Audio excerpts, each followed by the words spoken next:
What's up, everyone? Welcome to Speak Now Pro Wrestling. It's your girl, Denise Salcedo. It's Friday night, January 17th. And as always, here to chat SmackDown. And of course, my SmackDown co-host. Please welcome Robin Lundberg. Robin, how are you? I'm doing well. Did we get my theme music going yet? I was waiting for my theme You were music. supposed to work on that. Oh, I was supposed to work on it, not twerk on it. You don't understand? I get berserk on it, you know? All right, so if you're new here and you don't know what is going on, Robin surprised us a couple of weeks ago that he can rap. And so he has been promised, you've promised us last week, Robin, that we're going to be getting, you're supposed to make like a little intro for us and it's supposed to be you rapping. I didn't know. I told you I couldn't go. I need a beat. We need a beat. Here's what we could do. We could get the audience to submit the beat. Somebody could give us the beat and then we could figure it out. Cause I don't even, do I have the pro? I guess I could figure out how to put the thing together. But eventually we'll get to the other shoe as I am gonna come through and smash like Jacob Fatu. See, exactly. There you go, guys. I'm telling you, Robin's going to come in here and surprise us with a kick-ass intro. But let's go ahead and dive into SmackDown here today. I want to start off with I want to start off with the main event. Let's start there because we just finished watching it right now. So it's really fresh in my mind. We had Bayley versus Tiffany Stratton, which was the match that they had been announced since last week, since Bayley became, the number one contender to Tiffany Stratton. Dude, I was really looking forward to this match. So I was so thrilled when I saw that it was still the main event for today because I didn't know for sure if it was going to be the main event or not. But it was the main event. Roxanne was watching in the crowd. And since last Friday on Tuesday's NXT, we had a surprise confrontation between Bayley and Roxanne that led to them basically fighting it out in the ring. And a lot of people thought, including myself, that Roxanne Perez was going to interfere in this matchup. And she didn't. She was there, but she did not interfere. What did you think of the match and how have you felt about the new uprising that we've been seeing here with Bayley and Roxanne? Well, look, I mean, I think we've talked about the length of the show a lot, and I am generally more a fan of the 2 than the 3 hours. But there is an advantage in the 3 hours to certain things, and one of those is the time that certain parts of the show can get, including this main event. So not only was it the main event, but it had a lot of time dedicated to it. And then on top of that, you mentioned the Roxanne Perez thing. That's an extended tease. That's something they're going to be, playing out over several weeks. They don't just do it and then hit you with it. Sometimes they will, but a lot of WWE storytelling is more long-term. We'll get into part of that with the Jacob Fatu Braun Strowman thing. They've kind of brought that along so that it wasn't paid off in the immediate confrontation, and then you care more when it happens at Saturday night's main event. I think the same thing is happening here, obviously with Bayley's involvement. So what you do is you tease that along so you have something to look forward to in the future, while at the same time continuing to elevate Tiffany Stratton. Because that's the most important thing right now, is presenting Tiffany Stratton like a damn bona fide main event badass performer. And they're doing that. And she feels that way. The crowd clearly senses it. And you get the Charlotte Flair return promo the same night that Tiffany Stratton's main eventing on SmackDown. What kind of 5-star banger are we in store for at WrestleMania if you get that? So I think ultimately it's to build towards a future angle and put Tiffany Stratton over at the same time. And Stratton couldn't be more over the way that she won cashed in the Money in the Bank, won the title, and now has defended it. Oh, I love the way that they set this up. And you hit a lot of really good points here because, yes, they did play a Charlotte Flair promo video right before this. And Robin, I, in the beginning, thought that this was a video for Tiffany Stratton because we only saw like a blonde woman with the pink, and it was from the back, like a back shot. And I'm like, oh, is that Tiffany Stratton? I'm like, oh, I mean, she looks great, right? And I was like, oh, okay. Robin, get your mind out of the gutter. I'm sorry. The back shot looks great. I agree. A shot from behind there. I'm done arguing with you. I concur on the back shots. Well, anyways, I was saying that I thought that it was Tiffany Stratton for a split second, and then I'm like, wait, oh no, that's Charlotte Flair. Because I think in my mind, like, I just wasn't expecting a Charlotte Flair video, right? Because look, I'm expecting her to pop up, obviously, at the Royal Rumble. Clearly, we're only weeks away, but I was hoping that they would be like, oh, surprise, here she is. It's Charlotte Flair. Woohoo. But the fact that they did the video right before the match with Bayley and Tiffany, and mind you, that's the match that a lot of people are sort of hoping we get with Tiffany Stratton and with Charlotte Flair at WrestleMania. Yeah, no, look, I mean, because you can't get a better match than that right now. I mean, Charlotte Flair feels like the perfect opponent stylistically, appearance-wise, prestige-wise. It also feels like the perfect moment to put Tiffany Stratton over in that regard.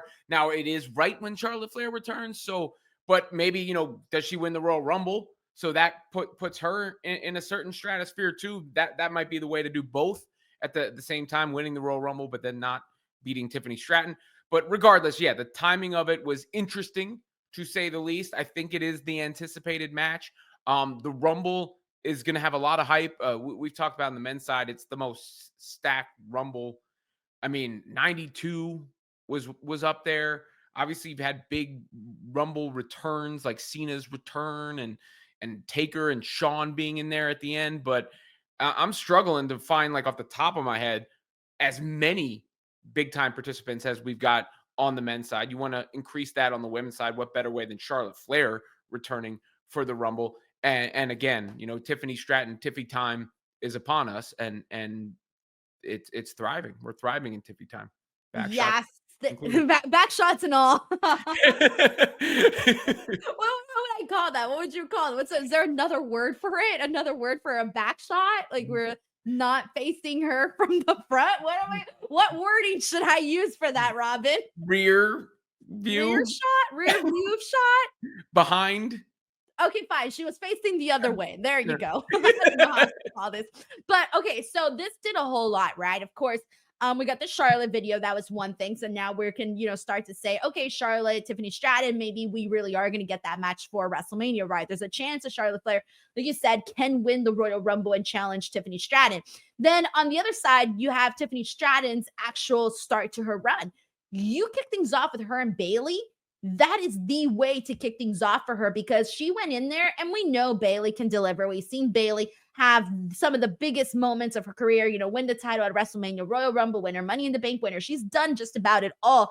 But to see her sort of bring up, help elevate Tiffany Stratton's game, that is so important, because now we're able to see Tiffany in a different kind of a light, where before she was shining on her own, she was doing it. That's why she got so far. But now to actually see her compete in these big matches for the title with these women that have already made a career and a legacy for themselves in WWE, it just makes Tiffany Stratton just skyrocket, man. This is what we want to see from her. We want to see her wrestle all of these big women that could really put her into this prime position where she can be like a Bianca Belair in the future, where she has been, one of the newer, top stars in the company. So I want to see that for Tiffany Stratton. I feel like that's my vision of what I want to see for her as champion. And so far, it's off to a good start, because I thought the match that she had today with Bayley was really good. And even though I wanted Roxanne Perez to interfere, I'm also glad she didn't, only because I liked that Tiffany Stratton got a clean victory over Bayley. Yeah, no, I like the tease part of that. I like the match. A good use of Bayley in this sense, because of what it does for Tiffany Stratton.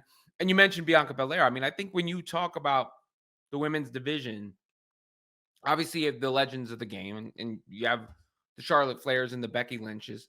But since then, I think Bianca, obviously Rhea, and it feels like Tiffany Stratton's the next one. Like, she feels like she's going to be on that level. And that's a hard level to get to, right? Like, because there are a lot of good performers who are that level right below, like, who you're like, holy shit, they're good. This is a great, I love their matches. I love everything about them. But, to get to that one extra rung, it's hard. And I feel like Tiffany Stratton has what it takes to be there. Oh, 100%. And then, of course, I'm excited for Bayley and for Roxanne Perez, because that's a whole other portion of it all.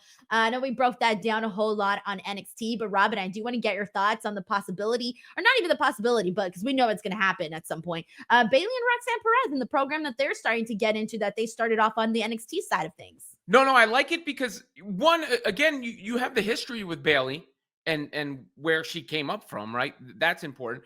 And then I think Bayley's reached that stage where it's not going backwards. It's also keeping her fresh while helping who's next, who's NXT, right?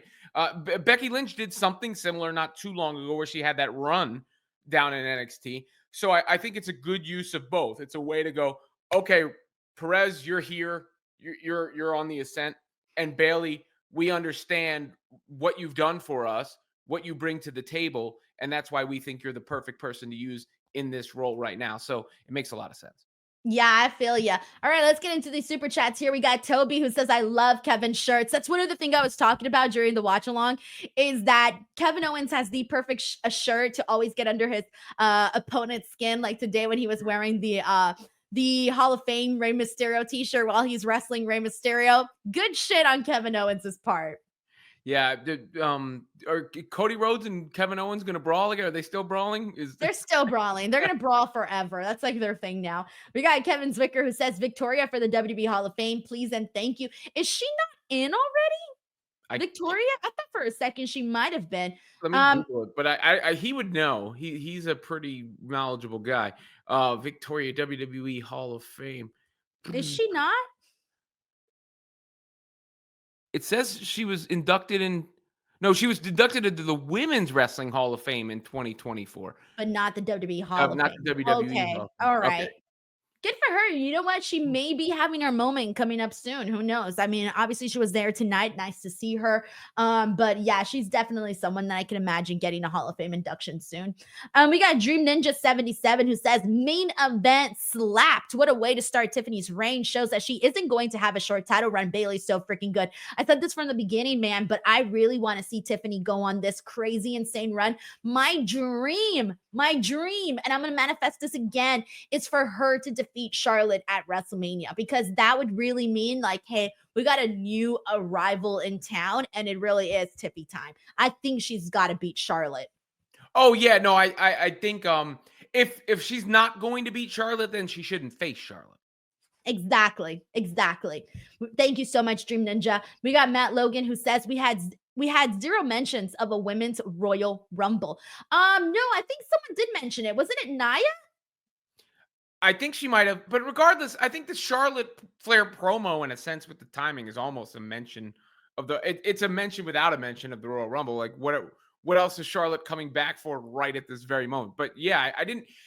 To his point, to Matt's point, there was a bunch of overt mentions and references like we've gotten on the men's side, where it's like, I'm Rey Mysterio and I'm in the Royal Rumble. I'm Drew McIntyre and I'm in the Royal Rumble. I'm CM Punk. I'm in the Royal Rumble. Nobody's really declared on the women's side. Like who's in for the women that we know of for sure? No one has like officially declared, right? I don't.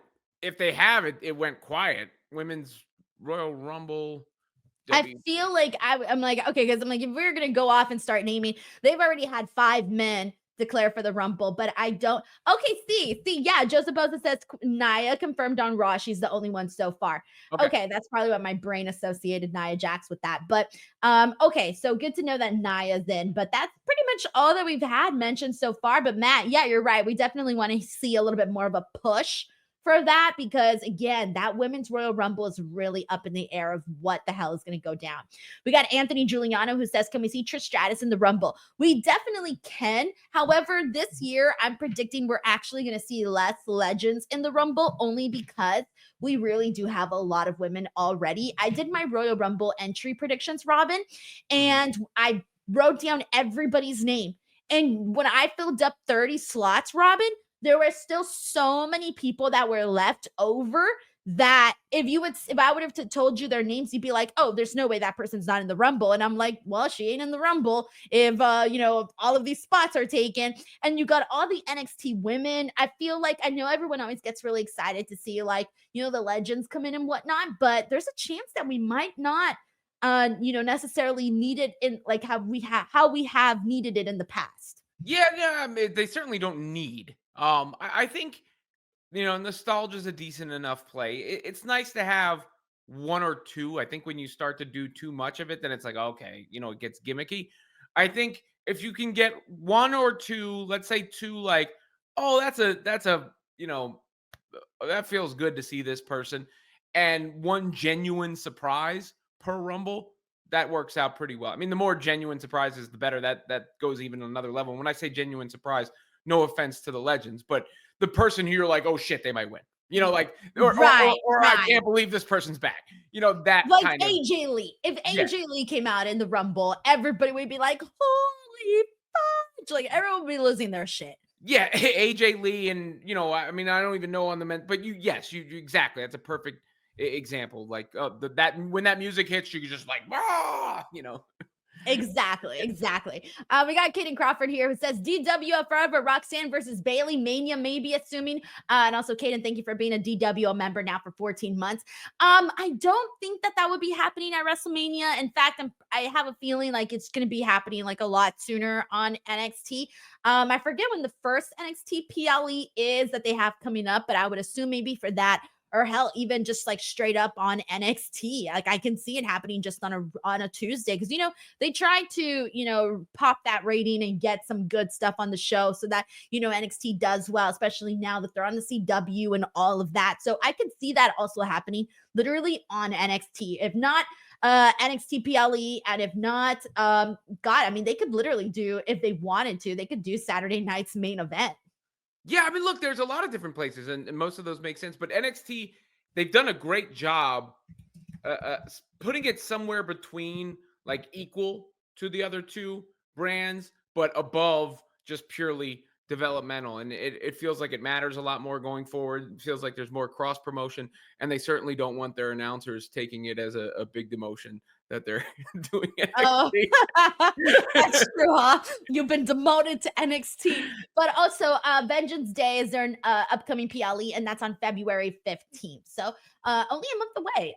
So that could be a possibility for that. Thank you, Kaden. We got Heidi Ho here. What's up, Heidi Ho? Says, Jade tweeted, you sure? After Naomi and Bianca said they still don't know who attacked her. Oh, I did not see Jade tweet that. I'm telling you, I'm still feeling like it's going to be all fingers pointing at Naomi, which I might as well bring that up right now. Okay, so 2 hours ago, Jade did just tweet, you sure? And question mark. That's it. She didn't quote retweet anything, nothing. And we were talking today about the way that Jade Cargill was thrown through that car. She was, on her back on the windshield. Had she been thrown, had she landed belly forward, then we would have assumed that she didn't see the attacker. But given the way that she landed, It would have been saw a the back shot. attacker. It would have been a back shot the other way. And in this, the way you're saying, she saw who put her in that predicament. And we did see Bianca Belair and Naomi today versus Nia Jax and Candice LeRae. But Bianca and Naomi get the win, by the way. They are now facing Lash Legend and Jakara Jackson because they became the number one contenders on NXT. So I'm loving that we're going to see that match, period. But my assumption, we've talked about this a whole lot, but I'm still thinking it's Naomi. My heart is set on it. The fact that Naomi and Bianca are trying to figure out who is, attacked, who is the person that attacked Jade, right? And Naomi came in today on SmackDown and she was like, no, there are still no leads. I can see Jade coming in and being like, no, you came in here, you attacked me, you're the one who did this to me, and now you're in here trying to steal my spot. You're out here wearing my championship belt with my friend. I could see Jade coming at Naomi like that. There was another thing that someone also brought up on chat. Someone thought, what if Jade Cargill did it herself to maybe like frame somebody? Okay, that could be an option, but I'm still so dead set on this being Naomi. I mean, it makes a lot of sense. Again, we've gone over it a bunch, and she feels like the next line in that KO and Drew McIntyre sort of jilted. I've been wronged and I'm pissed off and I'm turning righteously heel. It would make sense.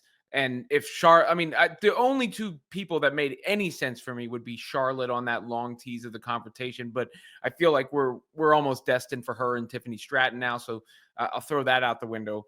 And then either Bianca or Jade. And Bianca feels like a bridge too far. I guess it feels like the exact right role for Naomi right now. Yeah, I feel like if it was gonna be Bianca, they should have told the story a little bit differently.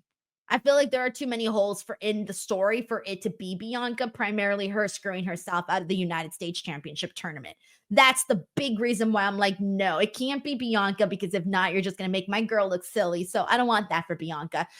When Bianca and Jade, when their feud comes and we know it's coming, I want it to make all the sense in the world. But that's why I want it to be Naomi. But we'll see what happens on that front. We got Terrence Johnson who says, so no character change for Charlotte. Well, I mean, she's Charlotte Flair. Like she's a very glamorous kind of person. She's very, someone that's always seen with the very best of everything. And that within itself is almost her character. Like that's just who she is. Like if you go on her Instagram, that's who she is. She's always wearing the best, most expensive clothing. She's always, living a real big kind of expensive life, which, I'm sure she's got, the money to definitely live that kind of a life for sure. Glamorous, glamour. Yeah. Yes. The That's also, the I second don't think Fergie mention in like a few months because remember also Chelsea Green mentioned Fergie in her acceptance speech or her little celebration on SmackDown when she won the US title. yeah, maybe I just need to start singing the national anthem. But as far as Fergie goes, as far as Charlotte Flair goes, I don't. Does she need a character change? I mean, you mentioned it. She is Charlotte Flair. That is her character, and she's been out for so long that it doesn't feel stale or like it needs a revamp. I think a character change for someone of that caliber has to happen because it feels like the natural state of things. Like, oh, okay, the crowd ain't quite feeling it anymore, or we've gone, we've seen this to its course. At this point, I think absence only made the heart grow fonder. Yeah, man. I love Charlotte. I'm such a big fan of hers. I'm ready. I'm ready for her to come back. Thank you, Terrence. We got Anthony Giuliano who says, I'm glad Melina's safe from the fires. Yeah, I don't know what happened there. I'm not really sure, but my assumption was probably she just didn't get to her phone. She probably just didn't respond to somebody. And, obviously everyone just wanted to make sure she was okay. Thank you, Anthony. We got Jim here who says Victoria Hall of Fame can now include TNA highlights. Yo, for reals. Like if I'm sure they're going to have to be like, hey, can we borrow some of this footage if they wanted to?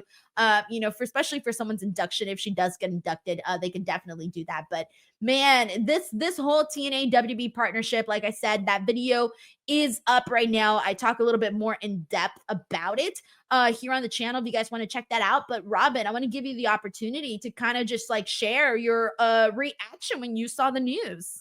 It's not surprising, actually. I wasn't, we've sort of seen them building toward it. I mean, talk about the Rumble last year. It was Grace came in at the Rumble last year, right? Yes, so correct. When we're discussing, that happening there, they already were doing this, right? I don't know what T's needed to be crossed and I's need to be dotted. That's what made the announcement official. But they've had this sort of working partnership going for a minute now, and it's just now been put into official status. I mean, I think it's really good for TNA to have any association with WWE, and it works in a couple ways, right? One, it helps elevate TNA and where they are. Two, it allows WWE to boost what was a competitor in a sense, but boost them maybe relative to someone else who's trying to be a competitor out in the landscape. And it only say it, Robin. They're trying to kick AEW out of the number 2 spot. They're like, exactly. No, we want to control the number 2. Let's bring in TNA and try to make them the number 2. Or at least make you sweat. At least make you, whether you're at least make you sweat and say you're closer to. All right, here's what they would really love to do. You're closer to TNA's level than you are to ours, right? Like just like we're doing with NXT, whatever the case. I'm sure that I don't think that's the driving force, but I'm sure in the pettiness and the wrestling industry, that's something that's in there as well. But ultimately, it only creates more opportunities too, because the more elevation there is, WWE's been the big boy, the big fish. AEW is another outlet that came onto the scene. TNA, if they get elevated to a prestige position, the more companies that feel like they matter or are going to give somebody a real look, the better that is for the talent as a whole, and the more opportunity that gives them, not only in like the now, but perhaps in the future to bounce up to WWE or whatever is considered the pinnacle for them. Yeah, I remember when people hated TNA as much as they hated AEW. And I'm not saying everybody hates AEW or that everyone hated TNA, but that was a time that we lived in for such a long time. And, I was there. I remember when I was just a WWE fan and I'm like, I'm not going to watch anything else, right? Like that's how I just grew up watching WWE. And I remember being like, TNA. I don't want to watch TNA. And I don't know, I'm sure I've shared this story before, but I started watching TNA only because I'm like the guy I started talking to was a TNA fan. And the only reason he was a TNA fan was because he grew up a WCW fan. And when WCW died, he didn't want to watch WWE. So he started watching TNA. And then I was like, ooh, I'm going to watch TNA too. So that's how I became a TNA fan. But if not, I would have never given them a chance because back then it was like, oh, no, thanks. I'm not going to watch TNA if you're a WWE fan, right? It's a whole thing, right? Like tribalism, it's been around for such a long time. I'm glad to say that I've grown from that. Obviously that was many, many years ago, but still, we were at a point in that time where that used to be a situation. Word to Jeff Jarrett. Yeah. Yes. So funny. It's so funny. Sheldon Jackson says, good show, but the moral of the story is watch it somewhere else to get more content and bang for your buck.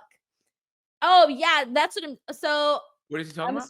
I'm assuming you're talking about like SmackDown in terms of okay, so there's two things.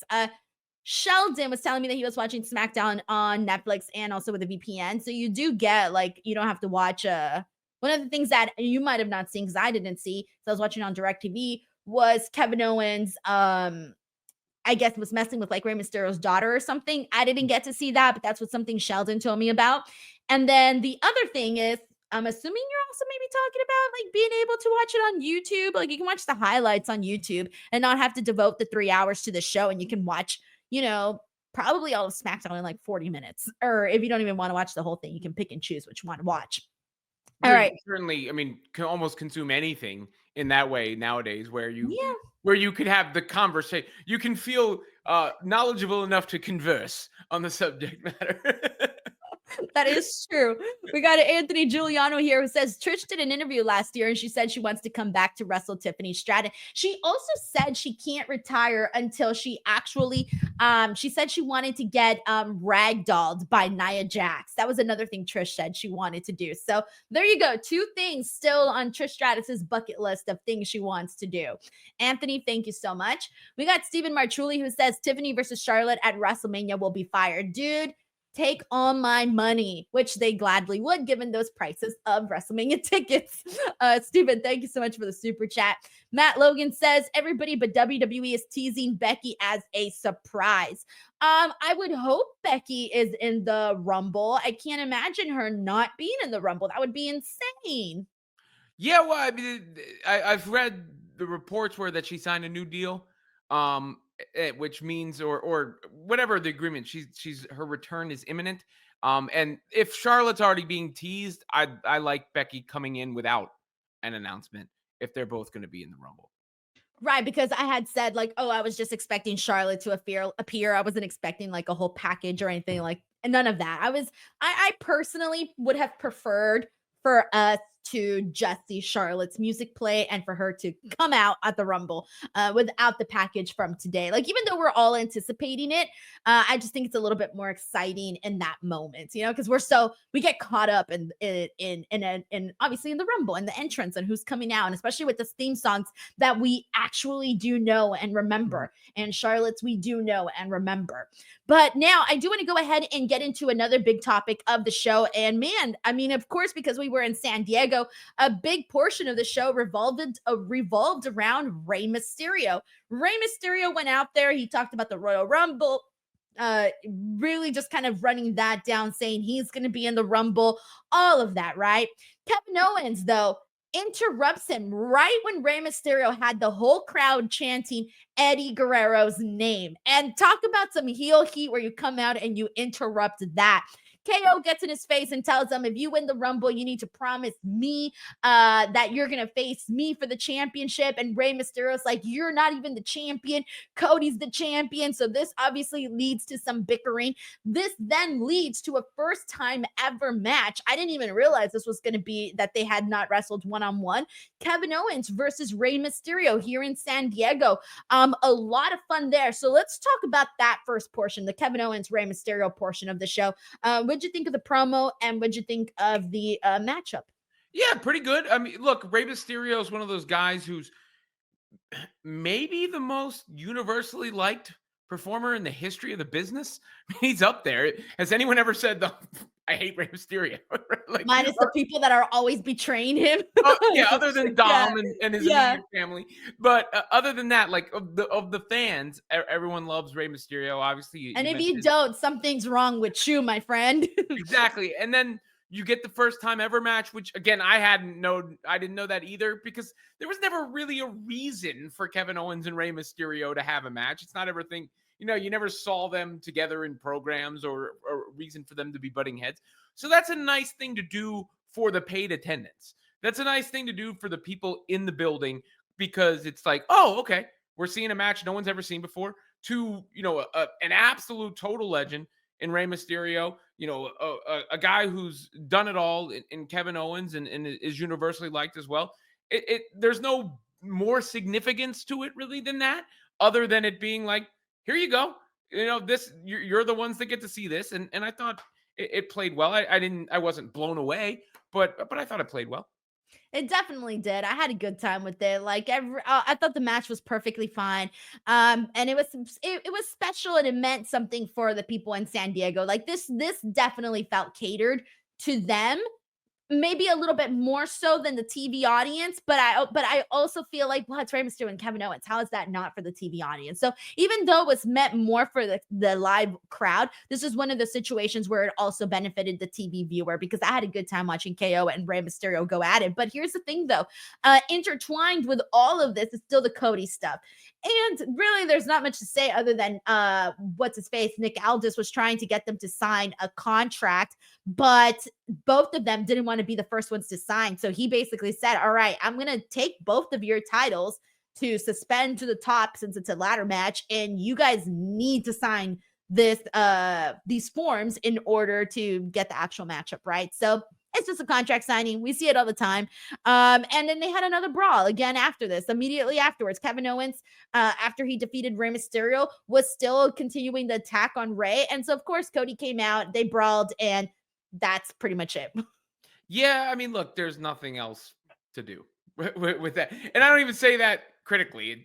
It is what it is. You need to get to that match. We knew this was going to happen. Like, we're just going to get weeks of brawls, which is cool. It's fine. But we kind of already been here, done that, talked about it. Yeah, there's nothing to break down, I guess is what I'm saying. Yeah, that's kind of true. All right, we got Anthony Giuliano here who says we need some wins for BFAB. I feel like BFAB is next in line to challenge Chelsea Green for the U.S. Championship. She's so new. Like, I mean, not new in the sense that she's new, like just got there yesterday, but she still feels new to me as a wrestler. So we did see BFAB today versus Piper Niven. It was a fine match. It still felt very, very green though. Not the reason I say that is because I watch NXT on a weekly basis, and I see the women that are there and the matches that they're putting on, and they're developmental. And so when developmental is kind of a little bit better than main roster, then to me, it's going to be still a little bit green. I think BFAB, I think that she would be more suited on the NXT side of things, only because there's so many more girls there that she could work with so that she can continue to get better. And there's just a lot more girls that are a little bit more advanced on the NXT side. So it pretty much was what it was. Yeah, look, and I think Piper Niven is the right opponent for Chelsea Green in the future. So it makes sense to build up Piper Niven in the meantime. And maybe this is ultimately what takes her to the peak of what her career is going to be in the WWE. So I agree with what you said. I think BFAB has plenty of time. I think just even being an in-ring performer versus a member of the group. Is already an improvement. Yeah. Yes. Yeah. Yeah. Like, I mean, before, I mean, they were literally not having her do anything. When she was with Hit Row, she was just kind of there. And then, everything happened with Hit Row. And now she's, getting an opportunity to actually be seen as a wrestler. So I feel like that within itself is a win. But of course, I do feel like her time out of NXT was rushed way too far. And it was a little complicated, right? Because she was in NXT, got cut up to the main roster, Hit Row got let go, but then she got brought back and then it went right into the main roster. But I think in reality, she should have once Hit Row again. Everything went down where she was the only real like left surviving member, her and Shanti the Adonis. Like Shanti the Adonis, he went over to NXT.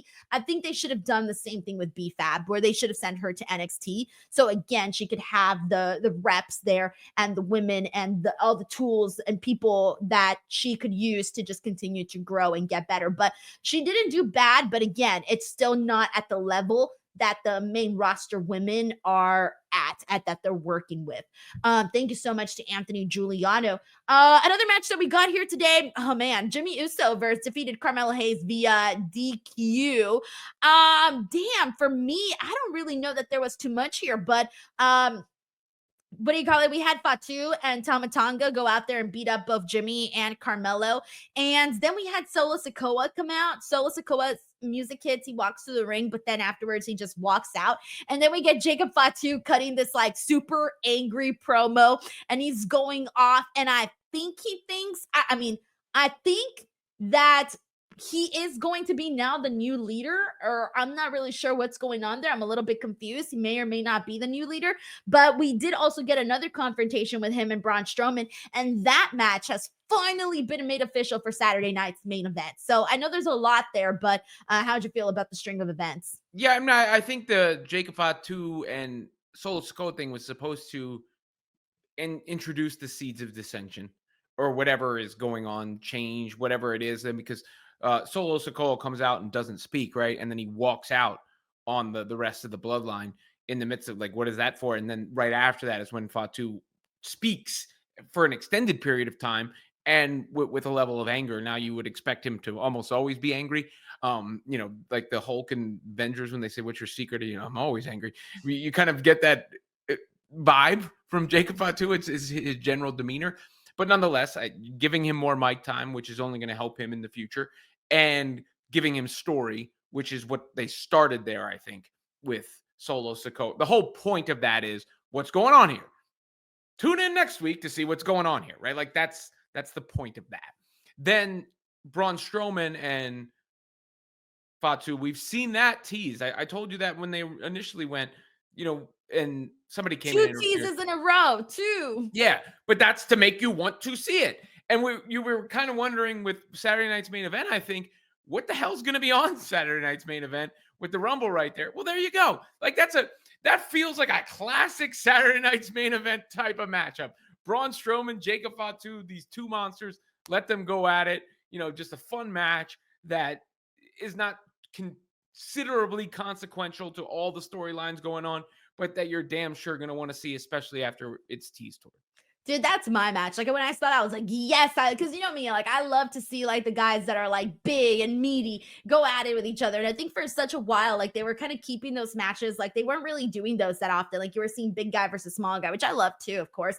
But because for a second it started to feel so rare when we got big guys versus big guys that now when we do get them, it's very enjoyable. We got Anthony Giuliano here who says, Denise, did you see the Jey Uso Jada Parker rumor? Did someone post fake rumors trying to ruin life? It's mess it up. That's crazy. I did not see that, so I'm going to go on a limb and say it was probably a fake rumor. But granted, I have not seen, don't know what you're referring to. Did you see anything about this, Robin? No. Okay, so I'm just going to go ahead and say it's probably a rumor because I did not see anything of any of that. So, yeah. All right. And let's get into, we only got a couple more topics really to get into. I don't even know what to say. Motor City Machine Guns defeated Los Garzas. Good match here, but again, it's still my least favorite thing of the show. Yeah, we've sort of been there with the tag team division. It's like you're getting more time, that's cool, but is it sticking with us, right? Like, and No, it's yeah, not right now. I think they need to add more there's just needs to be more life, more character into the actual tag teams to make it feel a little bit more interesting. But that was the other thing that I forgot to mention too, by the way, is that Shawn Michaels is going to be basically handling that contract signing between Kevin Owens and Cody Rhodes, and that's going to be happening in San Antonio. At the Saturday night's main event. So Saturday night's main event now has the contract signing for Cody Rhodes versus KO, with Shawn Michaels as a special enforcer, Jacob Fatu versus Braun Strowman, and then WBIC champ Braun Breaker against Sheamus, that hard-hitting matchup right there, and then Gunther versus Jey Uso for the World's Heavyweight Champion, where we may or may not see a title change hands here. I think Jay might win that. Like, that's what I've been feeling like that's a possibility. I'm not gonna flat out say no. I do think there is a chance Jey Uso can win here. Yeah, no, I definitely do. You know, somehow Gunther's world title reign has not been as strong as his IC title reign was. And Jey Uso also, he had that quick cup of coffee with the IC title, but for his popularity, we've talked about, he's lost a lot of matches and whatever. He hasn't had that coronation moment, and that championship kind of feels like it's perfect for it right now. The timing kind of feels good. Maybe it can get Gunther to the next phase of what he's gonna do, and get everybody yeeting at the same time. Exactly. All right, but we'll see what they end up doing for that there. But ladies and gents, that was SmackDown here today. A couple of big moments and things that we all covered here. So I want to thank you guys so much as always for tuning in to the watch along, for tuning into the review, whatever it is that you chose to tune in for. Tomorrow I will be here to do an AEW Collision watch along, and then I'll also be here for a TNA Genesis watch along. I know that's new, so come through. We'll see who pops in for that. Robin, what do you got going on? Yeah, you can check out Robin Lundberg Show on YouTube. Follow me on the socials and everything, and I'll be back here with Denise next week as well.